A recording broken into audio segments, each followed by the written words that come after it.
بسم اللہ الرحمن الرحیم. بڑی مہربانی ڈپٹی اسپیکر صاحب، آج آپ نے موقع دیا اس ایوان میں آج بات کرنے کے لیے بجٹ کے اوپر. بجٹ تو پیش ہو چکا ہے، میرا خیال جو سیلنگ پوائنٹس تھے وہ سب دوستوں نے بھی اس پہ بات کی ہے. میں سب سے پہلے اللہ کا شکر کرتا ہوں کہ ہمارے ساتھ جو ایک واقعہ پیش آیا پاکستان اور انڈیا کا، جس میں الحمدللہ ہم لوگوں نے اپنی سیاسی بصیرت اور اس کے بعد پاک فوج نے جو کردار ادا کیا الحمدللہ وہ ہم سب نے دیکھا، اور اس کا فائدہ صرف پاکستان کی عوام کو نہیں بلکہ پورے انٹرنیشنل فورم تک یہ بات گئی کہ ہم ایک مضبوط اور ایک سمجھدار قوم ہیں، اور اس کے اوپر اس کو خراج تحسین ہم پیش کرتے ہیں اپنی پاک فوج کو اور اس کے ساتھ پاکستان نیوی کو اور اسپیشلی ایئر فورس کو. بٹ ہمیں یہ نہیں بھولنا چاہیے کہ جو ہماری سیاسی قیادت ہے، پریزیڈنٹ آصف علی زرداری، ہمارے پرائم منسٹر اور ان کی کیبنٹ اور جو بھی اس کے اندر ملوث تھے، انہوں نے ایک پراپر ڈیسیجن لیا، اور چیف آف آرمی اسٹاف جو فیلڈ مارشل ہیں اب الحمدللہ ان کو یہ ذمہ داری دی کہ وہ ایک صحیح قسم کے ڈیسیجنز لیے، جو آج ہم اس چیز کو اپنا سر فخر سے اوپر لے کر ہم چلتے ہیں، اور پوری دنیا میں اس چیز کو سراہا گیا کہ انہوں نے بہت ایک سینسیبل طریقے سے یہ جنگ لڑی گئی، اور الحمدللہ اس میں ہمیں فتح حاصل ہوا. اب آ جاتے ہیں جی اس چیز کے اوپر کہ اس وقت جو ہمارے چیئرمین صاحب ہیں بلاول زرداری بھٹو، انہوں نے کس طریقے سے اپنا کام کیا. جو انہوں نے ہماری جا کے اس وقت جو سچویشن تھی انہوں نے جا کے جو پیش کی ہے انٹرنیشنل فورم ہے، from United nations onwards to the European nations and to the Congress as well in America، وہ بھی آپ کے سامنے ہے. This shows the courage, the enlightenment that he has. اس چیز کو بھی ہمیں سامنے رکھتے ہوئے اس چیز کو کنسیڈر کرنا چاہیے. آگے چلیں جی. اس کے بعد ہم آ جاتے ہیں جو سچویشن اس وقت ریجن میں ہوا ہے اس کے اوپر بھی ضرور ہمیں ایک we feel that it is a situation that Pakistan can play a pivotal role in it، اور میں سمجھتا ہوں کہ اس کو ڈیفیوز ہونا چاہیے. اور اس وقت جو ہم سن رہے ہیں امریکہ سے، اور اس وقت ہمارے جو قیادت ہے ہماری آرمی کی اس وقت امریکہ میں موجود ہے، اور اگر اس چیز کو ڈیفیوز کیا جائے تو یہ ریجن کے لیے مسلمان جتنے ملک ہیں ان کے لیے یہ بہتر رہے گا. تو اس چیز کے اوپر بھی ہمیں چاہیے کہ ہم لوگ مل کر اس چیز کو اسمبلی میں لے کر آئیں، اور اس چیز پہ قرارداد پیش کی جائے کہ Pakistan should play a pivotal role to defuse the situation.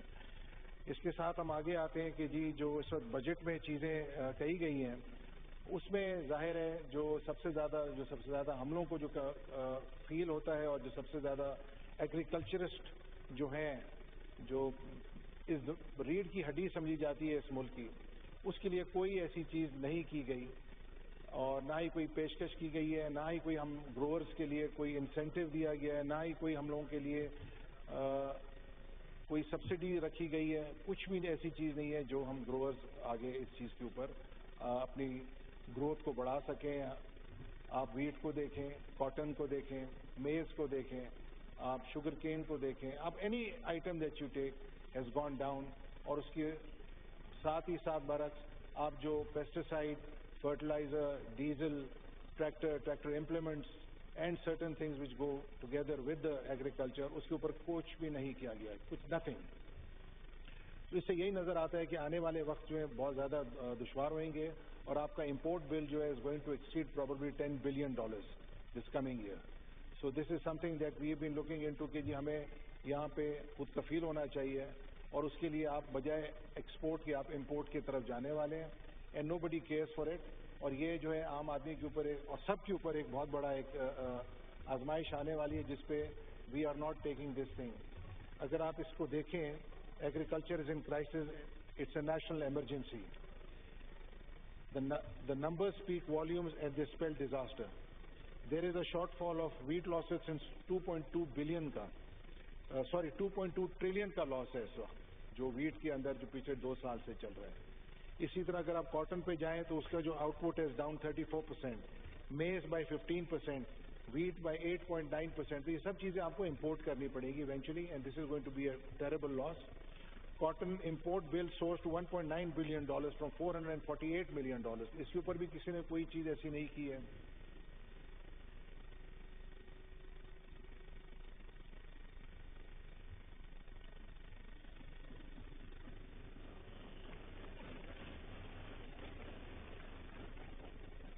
اسی طرح جی اگر آپ آ جائیں امپورٹڈ کاٹن پہ, وہ دیٹ انجوائے 0 GST, لیکن ہمارے اون فارمرز پہ 18% GST on it, on cotton, and seed cotton 14% on tractors, and face crippling input costs and erratic pricing.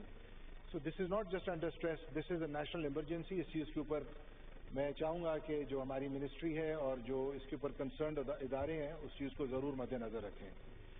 آگے چلیں جی. اسی طرح اگر آپ آتے ہیں, میں اپنے سندھ پروونس اور اپنے حلقے کی بھی کچھ بات کروں گا. سندھ میں جی ایک پروجیکٹ بنایا گیا تھا جو بلوچستان اور سندھ سے ہوتا ہوا ریور انڈس کی طرف جاتا ہے, جس کو known as RBOD, right bank out fall drain, which accumulates all the saline water, all the influent water جو اس کے اندر جا کر وہ جاتے تھے. وہ آپ کو پتہ ہے کہ if you go back into 2007, 2010, 2015, پھر اس کے بعد 2022 آنورڈ جو فلڈز آئے ہیں, اور ان فلڈز میں جو خاص کر ہمارے بلوچستان اور سندھ کے اضلاع جو ہیں ڈسٹرکٹس, کوئی 6 ڈسٹرکٹس ہیں جو امیجیٹلی کنسرن کرتے ہیں اس کو, اور انہوں نے ان کا جو ڈیمیج ہے از ان ٹریلینس. پورا انفراسٹرکچر تباہ ہو جاتا ہے, اس میں جو غریب عوام ہے, امیر آدمی ہے, جو بھی رہتا ہے اس کے اندر, اس کے گھر, اس کی زمین, اس کا لائف سٹاک, اور جو انفراسٹرکچر گورنمنٹ وہاں پہ بناتی ہے, روڈز, اسکولز, ہاسپٹل, وہ سب ڈیمیج ہو جاتے ہیں. سو کہنے کا مقصد ہے اس کے لیے کہ جب تک آپ لوگ کوئی اسپیشل انسینٹیو, کوئی اسپیشل پروگرام نہیں بنائیں گے تو صوبوں کے پاس وہ رقم نہیں ہے جو وہ خرچ کر سکیں گے. دونوں پروونسز میں کرتے رہتے ہیں لیکن اس کا جو ہے امپیکٹ ابھی تک نہیں آیا ہے.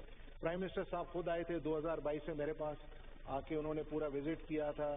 دے came and helicopters, they went to certain villages, landed, so with their own eyes, Balochistan میں بھی اور سندھ میں بھی, اور اسی کا امپیکٹ ابھی تک ہمارے پاس نہیں پہنچا ہے. میں چاہوں گا کہ اس کو کیبنٹ میں لے کے جائیں اور اس کے لیے ایک اسپیشل پروگرام بنایا جائے, اور اس کے لیے کمیشن, فلڈ کمیشن بنا تھا جس کے اندر I was a member also and other members from the parliament were there, لیکن اس کے اوپر بھی کوئی خاص پیش رفت نہیں ہوئی. تو یہ چیز بڑی امپورٹنٹ ہے کیونکہ بار بار یہ billions of rupees are spent over there جب آتے ہیں, اور وہ پھر اس کے اوپر دوبارہ فلڈ آ کے اس کو توڑ کے جاتا ہے. تو ایک تو ڈیم بننے چاہیے وہاں پہ جو پانی کی رکاوٹ ہو, ریزروائرز بنیں گے, اور دوسرا جو RBOD ہے اس کو فعال کیا جائے تو اس کے اندر پراپر جو فلڈ کے جو واٹرز ہیں اس کے اندر اس کی کیپیسٹی بڑھائی جائے. تو یہ چیزیں ضرور اس کو مد نظر رکھیں آپ. اسی طرح اگر میرے ڈسٹرکٹ پر آ جائیں تو میرے ڈسٹرکٹ کے ایشوز ہیں. It's a gas producing district, it is in the it borders with Balochistan from the north and to the west, and on the east we have Larkana district, and on the south we have Dadu district. تو میں یہ کہوں گا کہ جی ایک یہ بہت پسماندہ علاقہ ہے ہمارا, پہاڑوں کے ساتھ ملتا ہے جا کر, بہت اس کے اندر معدنیات اور منرلز بہت زیادہ ہیں, ایگریکلچر کا بھی بہت کیپیسٹی ہے اس کے اندر ہو رہی ہے اس وقت. My district has more than 350 rice mills, it's a rice growing area. اس چیز کے اوپر آپ نظر ثانی کریں. obviously I understand it's a provincial subject, but اسی فورم سے میں اپنے پروونس میں بھی کہوں گا کہ اس چیز کے اوپر they should enlighten this by fixing these issues that we have over there. اور بجلی کا مسئلہ, گیس کا مسئلہ, obviously it's a federal government, اس کے اوپر بھی کیا جائے because we produce gas, we are giving billions of rupees to the national exchequer, but in return we don't get the gas which is required for the house at least, اور جو گھروں میں ملنا چاہیے وہ بھی نہیں ہے. اور اسی کے ساتھ ساتھ الیکٹریسٹی کا جو نظام ہے وہ تباہ ہو چکا ہے فلڈس کے بعد, اس پہ بھی کوئی نظر ثانی نہیں ہوئی. تو یہ چیزیں ہیں جو سامنے آتی ہیں. اسی طرح اگر آپ یوتھ کے طرف جائیں تو وہ وداؤٹ جابز ہیں, چاہے پروونس کی ہوں چاہے فیڈرل گورنمنٹ کی ہو.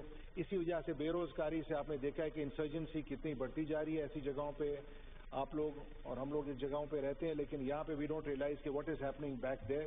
اسی طرح میرے یہاں پہ کولیگ نے فاٹا کی بات کی, ارباب صاحب نے بلوچستان کی بات کی ہے. اب سندھ کے اندر بھی یہ وبا پھیل رہی ہے, بٹ انشاءاللہ تعالی we are there to stop all this, we are there to enlighten them, to make them understand, اور گفت و شنید ہونی چاہیے. اور میں یہی چاہوں گا کہ بلوچستان میں بھی یہ بہت ضروری, کیونکہ میرا جو آبائی علاقہ ہے بلوچستان میں ہے. مائی younger brother is a member of the parliament from Balochistan, from Jhal mixie and Naseer آباد اینڈ بولان. بہت آپ کو پتہ ہے وہاں پہ سب انسرجی کے ایشوز بنتے رہتے ہیں, پاک فوج اس کو ہینڈل کر رہی ہے, لیکن اس چیز کا طریقہ کار یہ ہے کہ there are 3 Ds that we should work on. سب سے پہلے جو ہے اپنا کیا کہتے ہیں ڈیولپمنٹ ہونی چاہیے, پھر ڈائلاگ ہونا چاہیے, اور پھر ڈیٹرنس ہونی چاہیے. وہاں پہ ان چیزوں کا مد نظر رکھیں, اچھی ٹیم بنائیں, بات چیت کریں, بالکل they will come into the fold, and we are all Pakistani. جس میں کوئی ایسی چیز نہیں ہے کہ جو ہم نہیں کر سکتے, but dialogue is the only way, and then of course then you can bifurcate and then deterrence can take place. یہی میرے جی کچھ گزارشات تھے, اور میں چاہوں گا کہ ہمارے ڈسٹرکٹ کو ترجیح دی جائے, اینڈ جو ان کے ایشوز ہیں وہ سامنے میں لے کر آیا ہوں, اینڈ ان شاء اللہ تعالیٰ I will take it to the prime minister also, اور کیبنٹ میں کس چیز کا کریں. I appreciate. Thank you very much. Thank you sir.